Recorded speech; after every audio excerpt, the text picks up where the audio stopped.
Rachel slept very little that Friday night.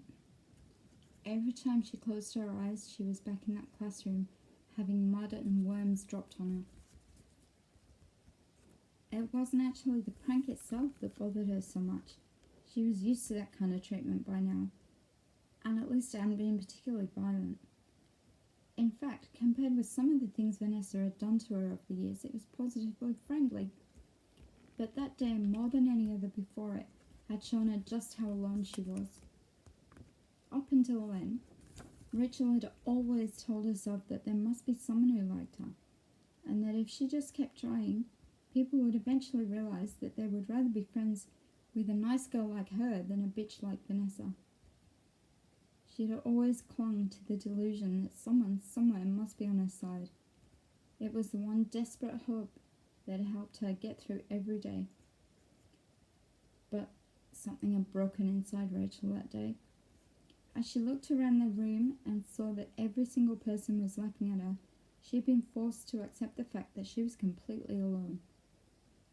She had no secret allies out there just waiting for the chance to step out the shadows and declare themselves her friend.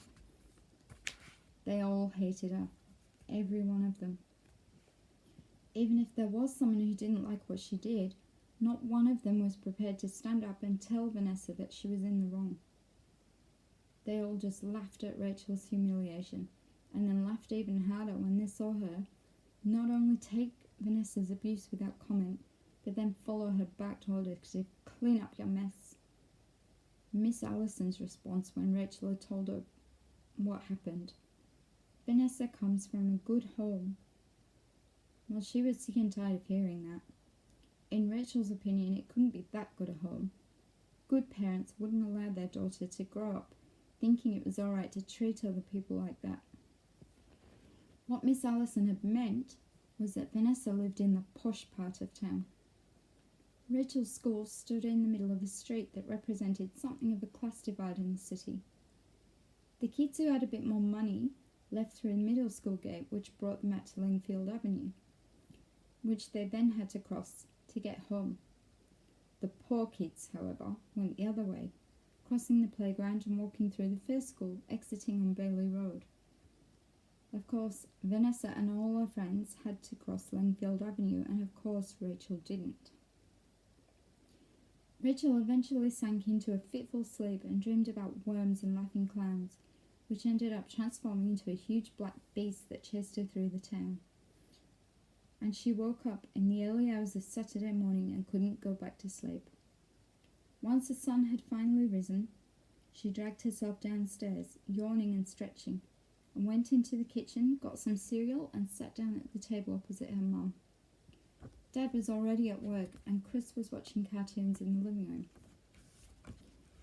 "Morning, Rachel," said Natalie. "Hi, Mum," Rachel replied.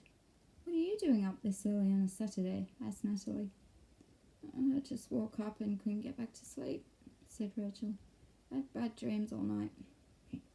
"Well, I was just going to come and get you, actually," said Natalie. "Will's going to be here soon, so you might want to go and get dressed." "How come he's coming?" asked Rachel. "Are you working?" "Yep, Therese is off sick, so they called me in." "I could do with the money, actually. Do you realise there's less than a month till Christmas? So what are you going to do anyway today, apart from watching telly?" Rachel hesitated for a moment, unsure whether she should tell her, but after all, it hadn't been her fault. So she cleared her throat, braced herself for the worst, and then mumbled 1,000 lines for Miss Allison. Just as Rachel had predicted, her mother looked furious. "What?" she yelled. "Calm down, it wasn't my fault," said Rachel, and she told her mother the whole story. "So how come you're the one who has to do the lines then?" asked Natalie when Rachel had finished.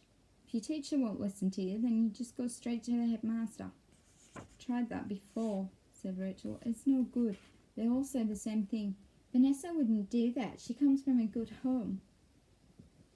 "If it's such a good home," said Natalie, "then how come she's been allowed to grow up into such a mean, arrogant little brat?" "That's exactly what I thought," Rachel agreed. So by good home, I assume they mean that bet she lives the other side of Lingfield Avenue, said Natalie. Yep, said Rachel. Yeah, well, it's always been the same, that school. Even when me and your dad went there, they've always been a bit elitist. Natalie checked her watch and said, bloody hell, I'd better get moving. Will'll be here soon. You need to have a shower and get dressed. Rachel left the rest of her breakfast and rushed upstairs. She always wanted to look her best for Will. When she got back downstairs, Will was already there playing card games with Chris. Hi, Rachel, he said, looking up as she sat down in front of the TV. Hi, Rachel muttered in reply. How stupid and embarrassing that she still blushed every time he spoke to her. He'd been their babysitter for almost 2 years. She ought to be over it by now. Well, your mum just left about 2 seconds before you walked in the door, he said. And she said to say bye, and she should be home about 1. Right, said Rachel. She also said not to let you watch telly all morning when you've got maths homework and 1,000 lines to write before Monday. Will reached over and took the remote control out of Rachel's hand, turned off the television and said, better get cracking, that's a lot of lines. What did you do? Must have been pretty bad. Didn't do anything, said Rachel.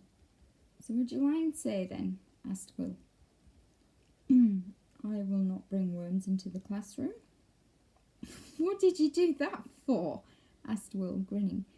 Chris seemed to find this all very funny, and almost couldn't breathe for laughing. Told you, said Rachel. I didn't. I was framed. Oh, Rach. Don't tell me. It was that Vanessa girl again, wasn't it? Said Will. Yep, replied Rachel. She won't leave me alone. So you walked right into another one of her little jokes, did you? Said Will. Shut up, said Rachel, feeling embarrassed and angry now. Feels stupid enough as it is. You don't have to make it worse. Well, I'm not saying you deserve it or anything, Rach, said Will. But you've got to start standing up to her or she's never going to leave you alone. And how exactly should I do that? Said Rachel. Just give her a good smack, said Will. I guarantee she'll leave you alone after that. Can't hit her, said Rachel, or get in trouble. You mean more trouble than having to write 1,000 lines for something you didn't even do? Well, Rachel hesitated. She'd never looked at it like that before. But every time Vanessa pulled one of her highly amusing stunts, which was almost every day, she, Rachel, was the one who ended up getting punished for it. What did she really have to lose by standing up to her for once and just knocking her down in front of everyone? She'd just answered her own question, in front of everyone. That was the problem, wasn't it? Vanessa was the most popular girl in school. Surely there'd be consequences. All her friends would gang up on me, she said. I don't think they would, said Will. All bullies are just cowards, really. They pick on people who they know won't fight back. I'm telling you, Rach, you stand up to her just once, she'll back off for good, and so will everyone who sees it, and everyone else as well once word spreads.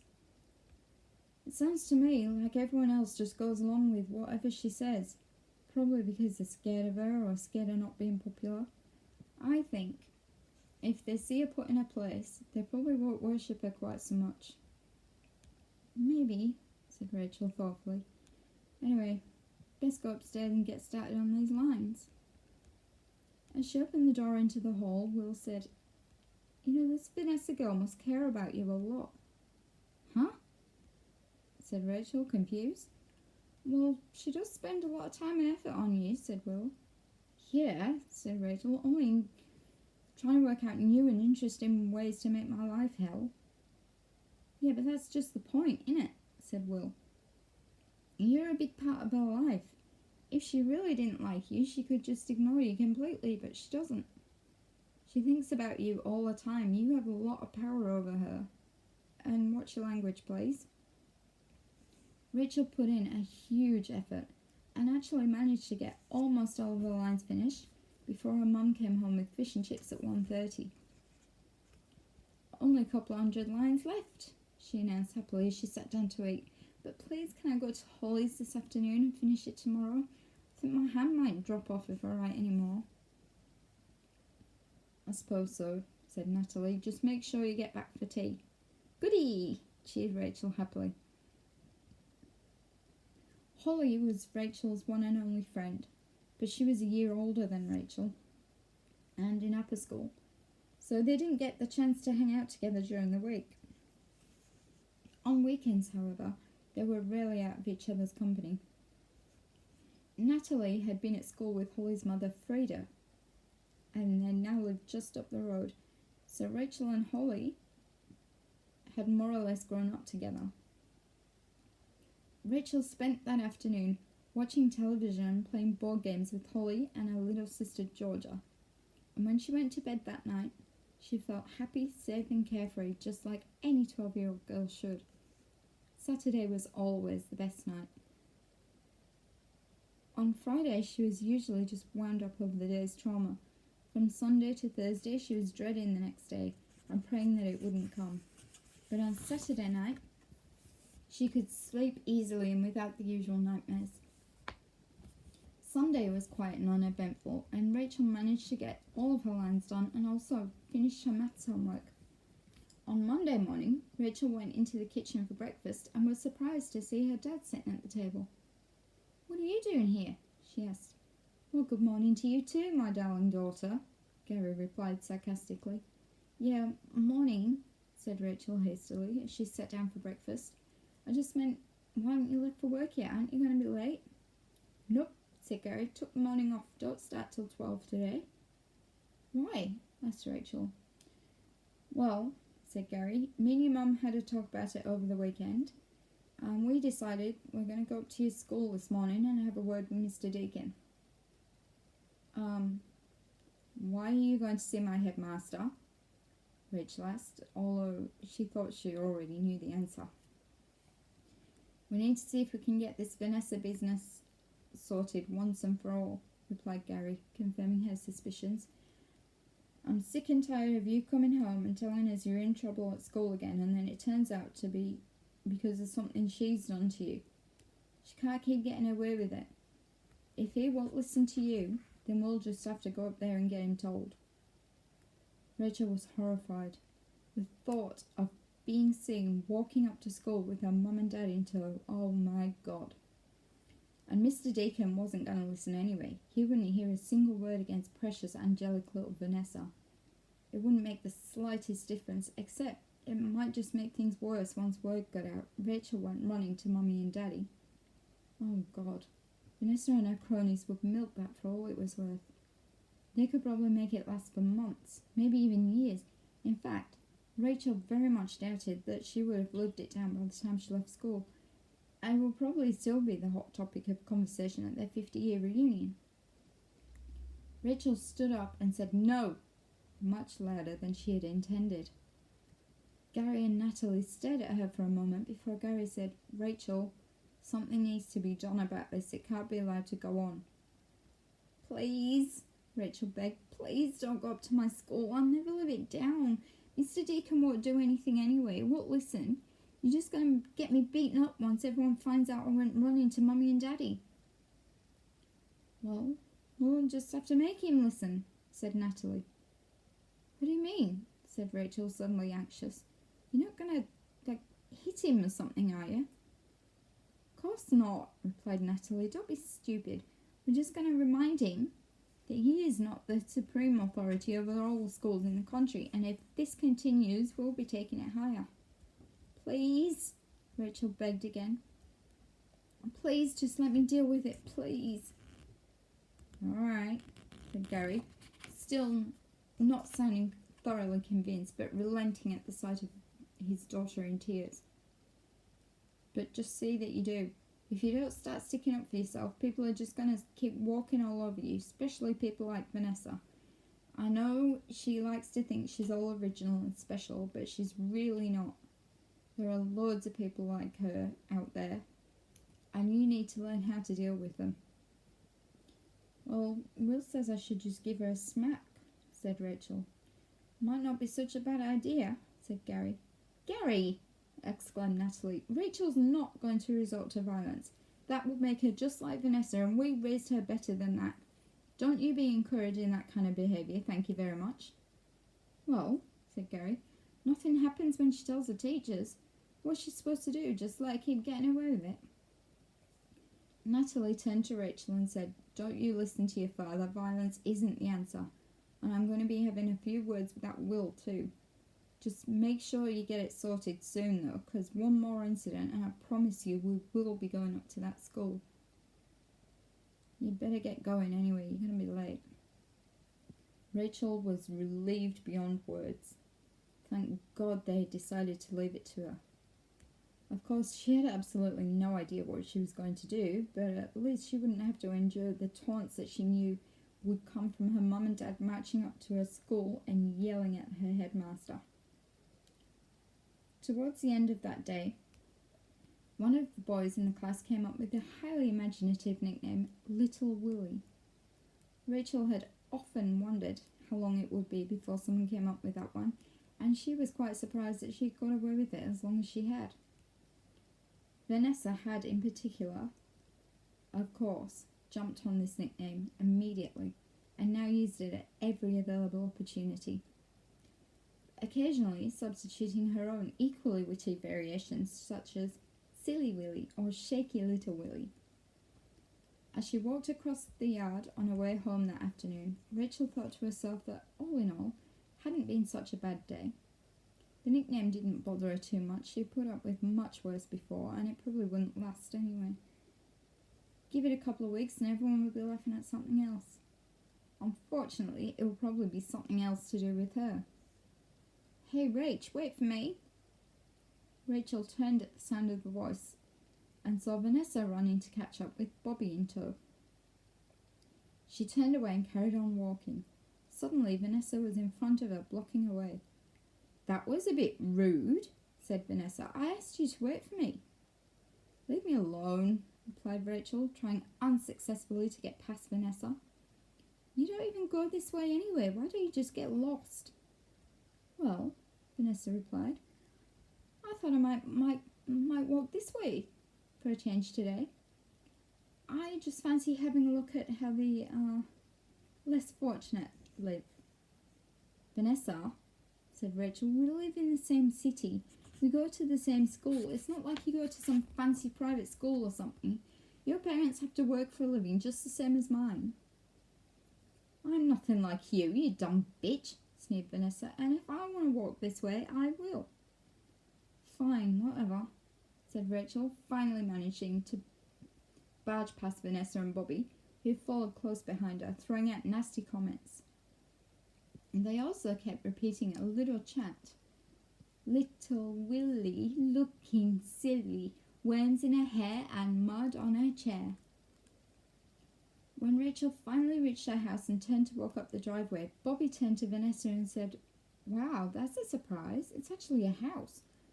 Don't dogs usually live in kennels?" Rachel stopped partway up the driveway and turned to face Vanessa.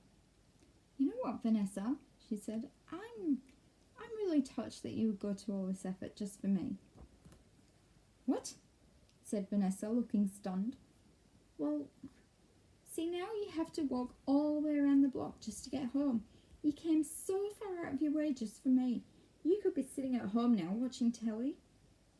But instead, you walked all this way just so you could share that little poem that you made up for me. You must really care about me a lot." This made Vanessa and Bobby scream with laughter.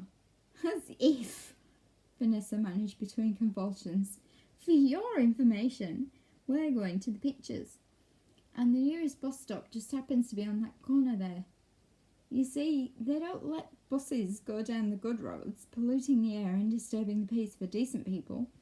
And as for that poem, well, I know it might seem like a huge intellectual accomplishment to you, but for us normal brain people, it's really not that much of an effort. Care about you? God, that's priceless. I don't give a toss about you, you stupid midget." "Shut up," replied Rachel, now feeling extremely embarrassed. "How can you call me midget? You're at least 2 inches shorter than me anyway." But the difference is that I'm compact and sporty, whereas you're just a shrimpy little runt." "You must really care about me," Vanessa repeated in a mocking voice. God, that's brilliant. That's going to keep me laughing for ages. Fantastic, thought Rachel. as she watched the girls walk away in the direction of the bus stop, still screaming with laughter. Just what I needed, to give them more ammo. On her way to the front door, she secretly vowed to hurt Will severely at the very next opportunity for putting silly ideas in her head.